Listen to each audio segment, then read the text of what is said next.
ನಮಸ್ತೆ ಸ್ನೇಹಿತರೆ, ಇಂದು ನಾವು ಭಾರತದ 18 ರೈಲ್ವೆ ವಲಯಗಳ ಬಗ್ಗೆ ತಿಳಿದುಕೊಳ್ಳೋಣ. ಭಾರತದ ಮ್ಯಾಪ್ ಮುಖಾಂತರ, ದಿಕ್ಕುಗಳ ಮುಖಾಂತರ ಯಾವ ರೀತಿಯಾಗಿ ನೆನಪಿಟ್ಟುಕೊಳ್ಳುವುದು ನೋಡೋಣ. ಉತ್ತರದ ದೊಡ್ಡ ರೈಲ್ವೆ ವಲಯ ಯಾವುದು? ದೆಹಲಿ.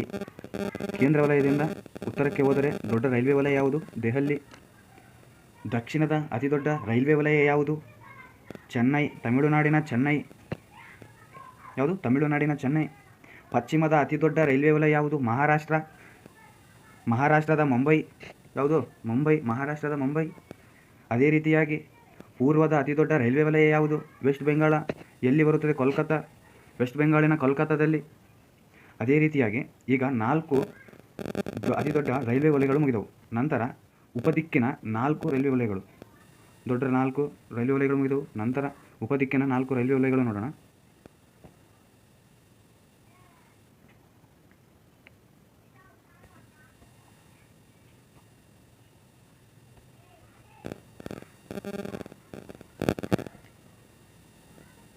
ಈಶಾನ್ಯ, ಇದು ಆಗ್ನೇಯ, ಇದು ನೈಋತ್ಯ, ಇದು ವಾಯುವ್ಯ.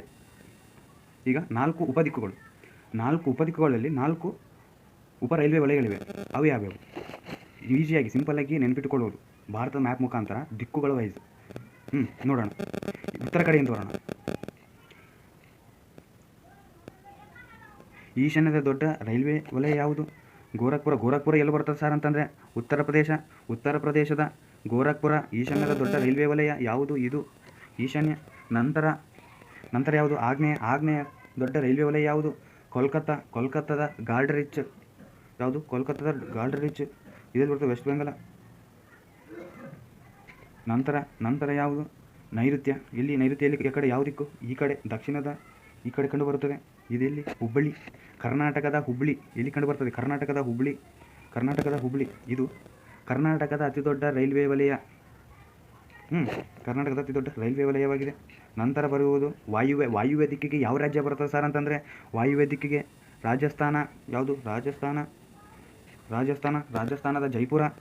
ವಾಯುವ್ಯ ದಿಕ್ಕಿನಲ್ಲಿರುವ ರೈಲ್ವೆ ವಲಯ ಯಾವುದು ಅಂತಂದರೆ ಜೈಪುರ.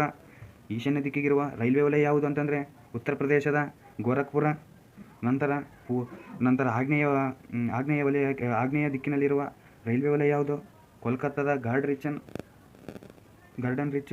ನಂತರ ಆಗ್ನೇಯ ದಿಕ್ಕಿನಲ್ಲಿ, ನೈಋತ್ಯ ದಿಕ್ಕಿನಲ್ಲಿರುವ ದೊಡ್ಡ ರೈಲ್ವೆ ವಲಯ ಯಾವುದು ಅಂದಾಗ ಕರ್ನಾಟಕದ ಹುಬ್ಬಳ್ಳಿ. ನೆಕ್ಸ್ಟ್ ದೊಡ್ಡ 4 ದಿಕ್ಕುಗಳ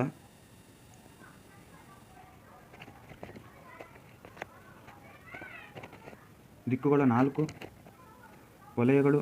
ನಂತರ ಉಪದಿಕ್ಕುಗಳ 4 ವಲಯಗಳು ಎಂಟಾದವು. ನೆಕ್ಸ್ಟ್ ಬರುವುದು ಮಧ್ಯ ವಲಯಗಳು. ಉತ್ತರದ ಮಧ್ಯ ವಲಯ ಯಾವುದು? ಮಧ್ಯ ವಲಯ ಅಂದ್ರೇನು? ಮಧ್ಯ ವಲಯ ಇದು. ಉತ್ತರದ ಮಧ್ಯ ವಲಯ ಯಾವುದು? ಉತ್ತರದ ಮಧ್ಯ ವಲಯ ಎಲ್ಲಿ ಕಂಡು ಬರುತ್ತದೆ? ಉತ್ತರ ಪ್ರದೇಶನ ಎಲ್ಲಿ? ಅಲಹಾಬಾದ. ಉತ್ತರ ಪ್ರದೇಶ ರಾಜ್ಯದ ಅಲಹಾಬಾದದಲ್ಲಿ ಮಧ್ಯ ವಲಯ. ನೆಕ್ಸ್ಟ್ ಪೂರ್ವದ ಮಧ್ಯ ವಲಯ ಎಲ್ಲಿ ಕಂಡು ಬರ್ತದೆ ಅಂತಂದರೆ ಹಾಜಿಪುರ. ನೆಕ್ಸ್ಟ್ ಹಾಜಿಪುರ ಎಲ್ಲಿ? ಹಾಜಿಪುರ. ನಂತರ ಆಗ್ನೇಯ ಮಧ್ಯ ವಲಯ ಯಾವುದು? ಆಗ್ನೇಯ ಮಧ್ಯ ವಲಯ ಬಿಲಾಸ್ಪುರ. ಬಿಲಾಸ್ಪುರ ಎಲ್ಲಿ ಕಂಡು ಬರ್ತದೆ ಸರ್ ಅಂತಂದರೆ ಛತ್ತೀಸ್ಗಢ. ಎಲ್ಲಿ? ಛತ್ತೀಸ್ಗಢ. ನಂತರ ಯಾವುದು? ನಂತರ ದಕ್ಷಿಣದ ಮಧ್ಯ ವಲಯ. ದಕ್ಷಿಣ ಭಾರತದ ಮಧ್ಯ ವಲಯ. ಇದು ರಿಪೀಟೆಡ್ ಕ್ವಶನ್. ಇದೆಲ್ಲಿ ಕಂಡು ಬರ್ತದೆ? ತೆಲಂಗಾಣದ ಸಿಕಿಂದ್ರಾಬಾದ್. ದಕ್ಷಿಣ ಭಾರತದ ಮಧ್ಯ ವಲಯ ಯಾವುದು? ಸಿಕಿಂದ್ರಾಬಾದ. ನೆಕ್ಸ್ಟ್ ಮುಂಬೈ ಮಧ್ಯ ವಲಯ ಯಾವುದು? ಜಬ್ಬಲ್ಪುರ. ಪಶ್ಚಿಮದ ಮಧ್ಯ ವಲಯ ಜಬ್ಬಲ್ಪುರ. ಎಷ್ಟದು? 5 ಅದು. ಇದು ಇಂಪಾರ್ಟೆಂಟ್ ಕ್ವಶನ್. ಯಾವುದು? ಆಗ್ನೇಯ ಮಧ್ಯ ವಲಯ. ಇಂಪಾರ್ಟೆಂಟ್ ಯಾಕಂದರೆ 4 ದಿಕ್ಕುಗಳಲ್ಲಿ 4 ಮಧ್ಯ ವಲಯಗಳಿವೆ. ಆದರೆ ಆಗ್ನೇಯ ದಿಕ್ಕಿಗೆ ಒಂದು ಹೆಚ್ಚಿದೆ. ಯಾವುದು? ಆಗ್ನೇಯ ದಿಕ್ಕಿದ್ದು ಯಾವುದು? ಛತ್ತೀಸ್ಗಢದ ಯಾವುದು? ಬಿಲಾಸ್ಪುರ. ನೆಕ್ಸ್ಟ್ ಯಾವುದು? ಕರಾವಳಿ ರೈಲ್ವೆ ವಲಯಗಳು ನೋಡೋಣ. ಕರಾವಳಿಯ ರೈಲ್ವೆ ವಲಯಗಳು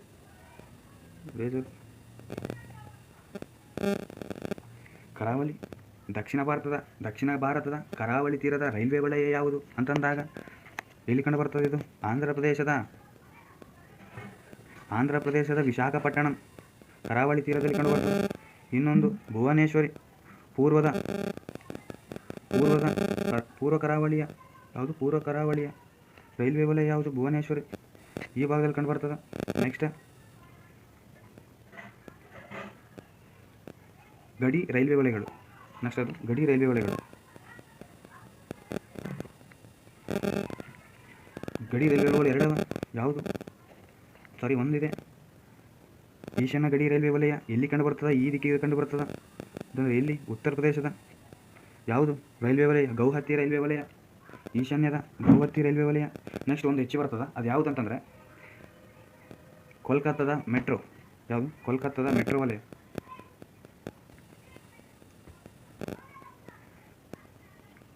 ಇನ್ನೊಂದು ಯಾವುದು? ಕೇಂದ್ರ ವಲಯಲ್ಲಿ ಕಂಡು ಬರ್ತದೆ. ಕೇಂದ್ರ ವಲಯ ಈ ಭಾಗದಲ್ಲಿ. ಇಲ್ಲಿ ಯಾವ ವಲಯ? ಮುಂಬೈ ಇದು ಭಾರತದ ಕೇಂದ್ರ ವಲಯ ಯಾವುದು ಅಂತ ಕೇಳ್ತಾರೆ. ಏನಂತ ಮಾಡ್ಬೇಕು? ಮುಂಬೈ ಮಹಾರಾಷ್ಟ್ರದ ಮುಂಬೈಯು ಭಾರತದ ಕೇಂದ್ರ ವಲಯವಾಗಿದೆ. ಇವು ಆರ್ ಪಿ ಎಫ್ SIಗೆ RRB ರೈಲ್ವೆ ಡಿಪಾರ್ಟ್ಮೆಂಟ್ ಪ್ರತಿಯೊಂದಕ್ಕೆ ಇದು ಇಂಪಾರ್ಟೆಂಟ್ ಚಾಪ್ಟರ್.